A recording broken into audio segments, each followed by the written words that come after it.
Well, hello, students. I just wanted to come to you today and talk to you a little bit about this, uh, what might be our last painting, most likely, in class this year, a figure in an environment. And that's a pretty broad category. Those are the only prerequisites for the assignment. We've worked on figures in class that had sort of plain backgrounds, and we weren't that concerned with the environment or the space they were in. But in this case, I want you to consider that.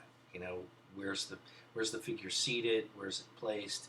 Is what sort of room are they in? How are they clothed? How are they um, positioned? Are they looking at you? Is there an expression? And so forth. So all those nuances. And all those things add up to making something that tends to have a little greater actual subject matter, or a possible sort of emotive um, mechanism embedded in them. And so I wanted to stress a couple of things. One is that this time period we're in, the fact that we're at home and that life has changed and the news is scary and people are anxious, fearful, and um, is really, really unprecedented and unique. And I think there's something in that potentially.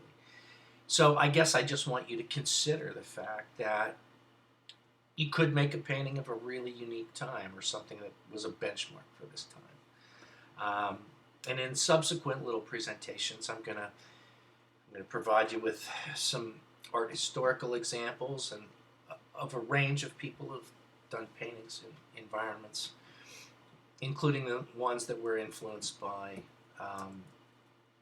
circumstance in some way. So I guess I just wanted you to consider the fact that it's pretty unusual for us to have to wear a mask to the grocery store. So here's an example.